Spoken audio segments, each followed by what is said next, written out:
This is the #1 mistaught topic about guitar playing, and it's the whole topic around modes. It seems that tons of guitar players refuse to learn real theory, but at the same time they want to talk about modes and how they're learning the modes on the fretboard and they're doing all these things. But there's no way to actually understand the modes if you don't know any basic theory. And I understand why guitarists are so fascinated with the modes, because it's marketed as this way to connect the fretboard. Right, a lot of us get stuck in the pentatonic box. We want to get out, and the modes is one of the marketing tools I've seen from a lot of people over the last 15 years of, oh, it's like the secret weapon of connecting the fretboard. And obviously we all want to connect the fretboard and open it up, and there's nothing wrong with that. But somehow calling what that is modes, and we're going to get into that later, it's just completely false, and it's very confusing later on. Because when I hear guitar players talk about the modes, what they actually end up describing has nothing to do with modes in any way at all. All they're really talking about is the major scale, which is the foundation of theory, which is not that complicated. There's really nothing that complicated about it. 9 times out of 10, if you went to a piano player, say, and you were like, oh, look at this mode I learned, they're like, dude, you're just playing the major scale. What are you talking about? And then usually what happens is you end up confusing other professional, well-educated musicians because you're using these words like Aeolian and Phrygian and Dorian and Mixolydian, and you sound really cool, but you actually have you have no clue what you're talking about, and it just confuses everybody around you. But today we're going to be opening up the book of modes a little bit and telling you what it's not and kind of getting into what it actually is.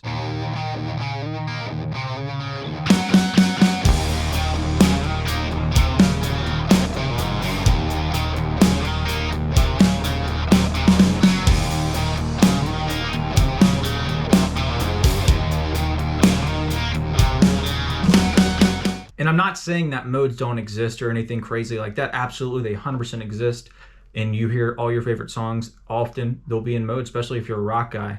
But that doesn't mean that you're magically learning modes all over the fretboard. That's not really what's going on. But before we get into that, let's hear a quick word from today's sponsor, my Patreon channel. Over there, there's tons of in-depth guitar lessons with Tab, going over different techniques, theory, licks, inspired by ways of playing like Eric Johnson, Joe Bonamassa, all kinds of different things like that. Right now, we're currently discussing hybrid picking and how to develop that and use that in your arsenal. But also I'm giving away a free 30-minute lesson every month, and all you have to do is go sign up on Patreon. You'll be entered to win a free 30-minute lesson, and I choose the winner at the beginning of each and every month. So if you're interested, go check out my Patreon. All right, let's get back to talking about the modes. First off, I would highly recommend, if you do not know what I'm about to lay out and you think about modes, or you're learning modes, or you're trying to, I would just stop absolutely thinking about modes or using that terminology completely. Because what you're doing is doing it wrong, most likely, and it's gonna end up being very confusing down the road. First off, we need to understand that theory doesn't actually have to be learned on the guitar right away. It needs to be developed and applied to the guitar, but theory is this concept that's way off the instrument, and it's kind of reminds me of like multiplication tables. It's something you just know. You don't need to have it an instrument. Music theory can be applied to any instrument, and it works equally on all those instruments. It's nothing specific about the guitar. So we shouldn't create guitar theory or anything like that, because it's just making up nonsense, really. So off paper, you need to know what the notes are. A, B, C, D, E, F, G. You need to know the accidentals, the sharps and the flats, okay?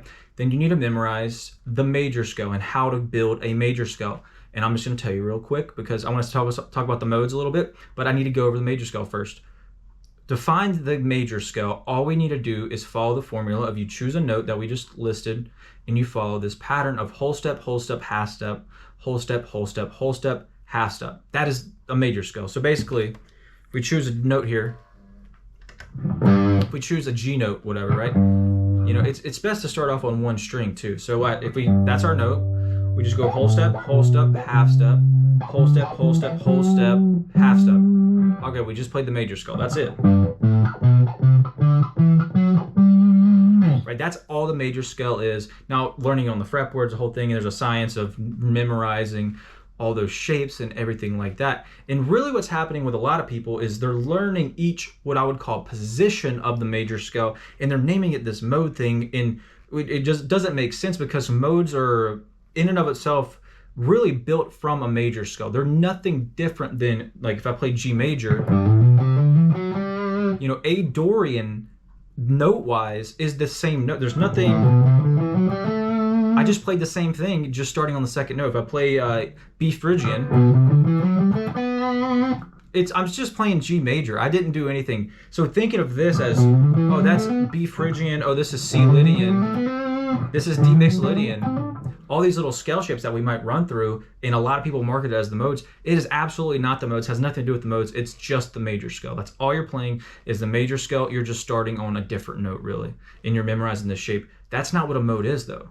Looking around in the darkness, you don't know what's behind the next door.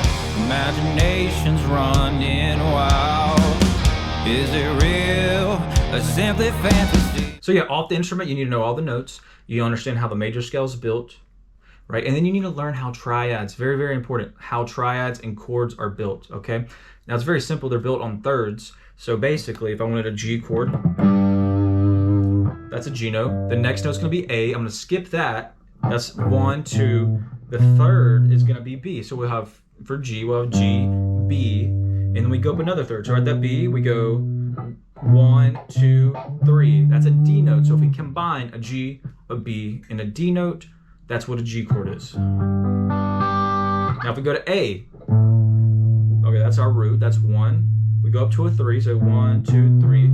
Okay, that's a C note. We have to throw in A and C together, and then we go up to another third above that. So if 1, 2, 3, we get to an E note. So now we have A, C, E. That's A minor. Right, and that happens with every chord. It's really just starting off built with one note, and you go up with thirds.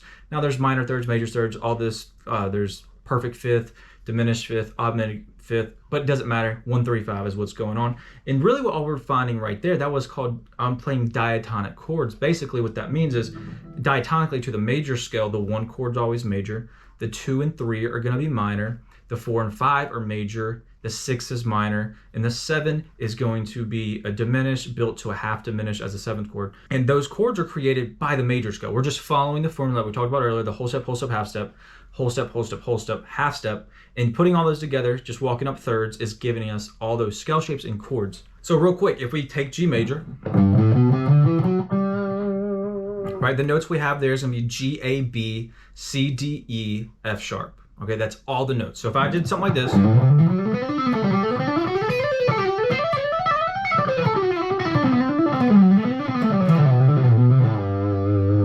there was no modes played. I didn't cross any mode intersections going on there. That was the G major scale. Doesn't matter where you're at on the fretboard. Okay, they call this the Dorian shape. But is it Dorian? No, it's absolutely not. It's just G major, just as equivalently as G major is right here. If I go down here, they call this the Locrian shape.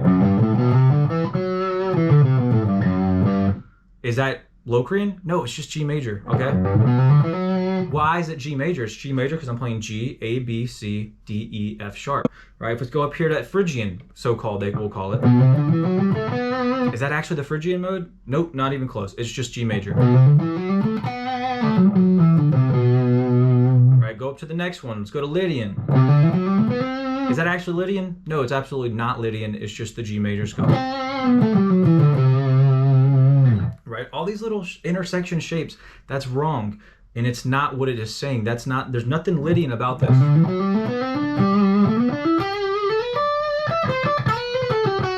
I've had students in the past, I'll do a lick like that, and they're like, oh, you're going from Lydian to mixed Lydian to Aeolian, then back to mixed Lydian, and then you went to, and I'm like, no, I just played the major scale. That's all that was. All of that was shit. There's nothing going on there but the major scale. All right. What ends up happening in reality is there's 7 notes of the major scale, and how the guitars are arranged, we get 7 positions of the major scale. There's not modes, it's just the major scale. How we find that is just how we did it earlier. We choose a note, and we go whole step, half step, whole step, half step. And from each of those points, we have a shape that's built. It's not a scale, a different scale shape. It's not a mode. It's just we're gonna play the same scale, but we're gonna follow the corresponding shape. Let me pull out my little secret weapon here to prove to you guys what is going on. If I can find it. Okay. All right, I have a little old torn up piece of paper going on here. Now I'm gonna move to C major because that's how this is written. But if you look very small, I have on the bottom written very sloppily, WWH, WWWH. Okay, what does that mean? Whole step, half step, whole step, whole step, whole step, half step. Something like that. We'll go to C major real quick. All right, boom, C major. Go to D Dorian. It's not D Dorian. What is actually happening is simply we're going to our D note and we're following this pattern. We're in C major. We got a D note. We do a whole step to E. Do a half step to F. We do a whole step to G, whole step to A, whole step to B, and then a half step to C, and then a whole step back to D. All right, that's all that's happening. No mode was created. Okay, let's go to what people would call E Phrygian. Okay, let's do the same thing, right? We go to an E note, half step up to F, whole step up to G, whole step up to A, whole step to B, half step to C, whole step to D, and then whole step back to E. That looks like this. Right? We're just playing the C major scale right now. No mode has been played. I think you guys get the point. We can do that with every single note. And that's not a mode. That's just the major scale. That's all it is. All this stuff, like...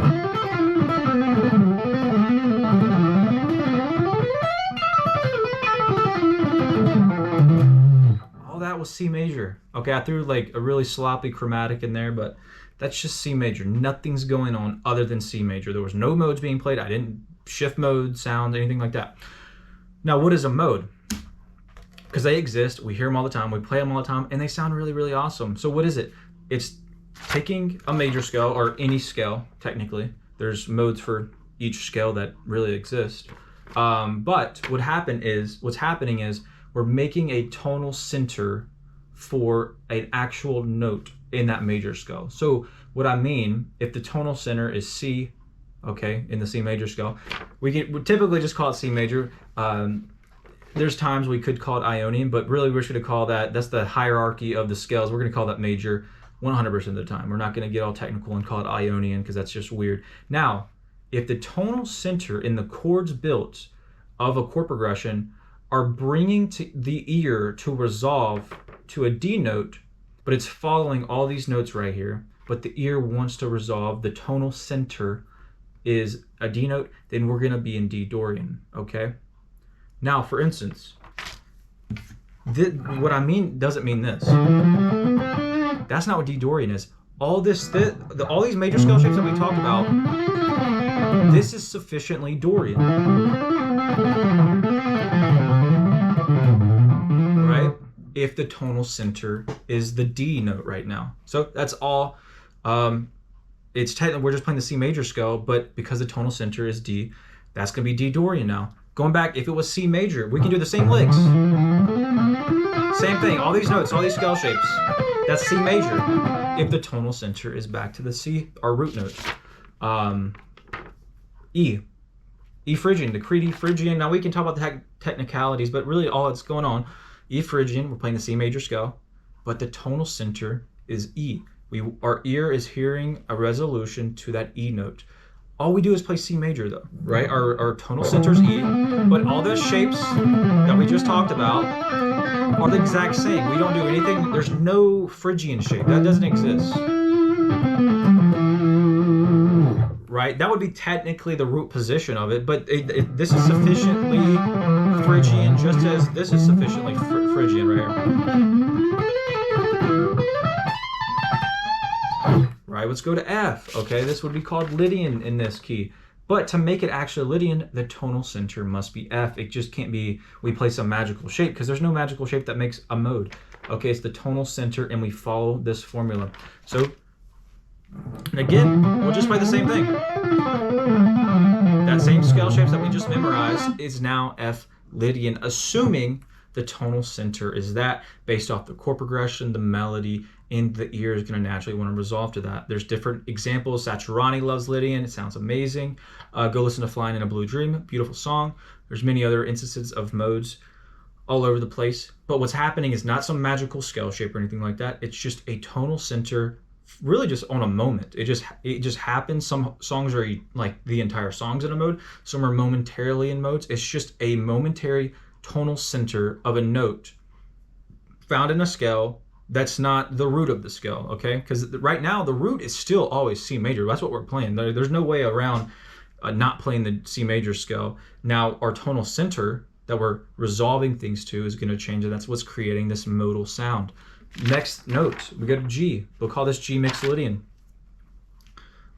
Nothing's changing. If it's actually mixolydian, that means the progression has came together and it's bringing the ear to the tonal center of G, but it's following the C major scale, okay?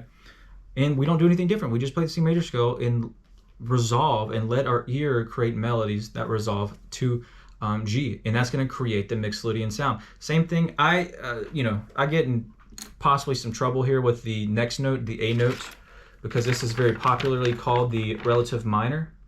I personally don't believe relative minor really exists. It's just Aeolian, really, is what it comes down to. I don't know the whole marketing of calling it the minor, and the reason I say it's not there's no such thing really as a minor scale is because it's just a mode, because I think the word scale would imply a unique set of whole steps and half steps creating a different scale, but we don't see that. What we see is a mode. We see the origins of the major scale being followed, but we're building it on the tonal center of the sixth note, gives us that Aeolian sound. There's nothing unique going on. So I really don't understand why we call it the relative minor. That's going to give me some backlash, but that's just my personal opinion. I don't think it's just a mode. There's no such thing as the minor. The next note, the B Locrian. This one's very, very, very rare typically, but again, it's the same thing. It's just the major scale. B Locrian's technically C major, but the ear is, in this example, going to be wanting to resolve to the tonal center of B, but we're following the C major scale. Like I said, kind of recapping this video, all these little shapes that we learned to connect the fretboard, that's just the major scale. There's no modes being played. That's not what a mode is. A mode is a sound created and built off a tonal center, but really all it's coming from is the major scale, okay? Now, obviously, I didn't have any tonal examples for you guys to hear. I wanted to keep this video a little raw. If you guys want to hear that in the future, I can do that again. But that's what's going on here. Really, all a mode is major scale with different tonal centers. We're not playing anything new. This, none of this is a mode.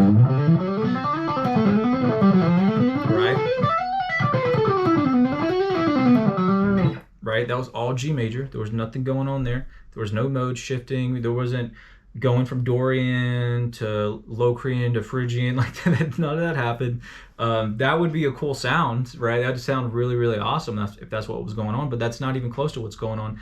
It was just playing the major scale. That's all it is the major scale. There's nothing crazy going on. We want to be cool guitar players and talk about modes and sound really, really high-tech and smart, but it's I love that, but let's make sure we're doing it properly, and we're not just using words to sound cool, because if you think all that was modal playing right there, it's not. It's just the major scale. We're just trying to, at that point, you're just trying to be cool when we should just be theoretically intelligent and know that's the major scale. Anyways, that's all I have for you guys today. I hope you enjoyed this video, and I hope it clears some things up. Please let me know down below if you have any questions or opinions or extra thoughts. But that's really about it. It's not that complicated. For 10-15 years, I keep seeing people over complicate it as some secret magic trick, and they just completely do it wrong, and then it confuses them drastically and holds them back from being the musician and guitar player that they want to be. So I hope this video helps, and I'll see you guys back next time.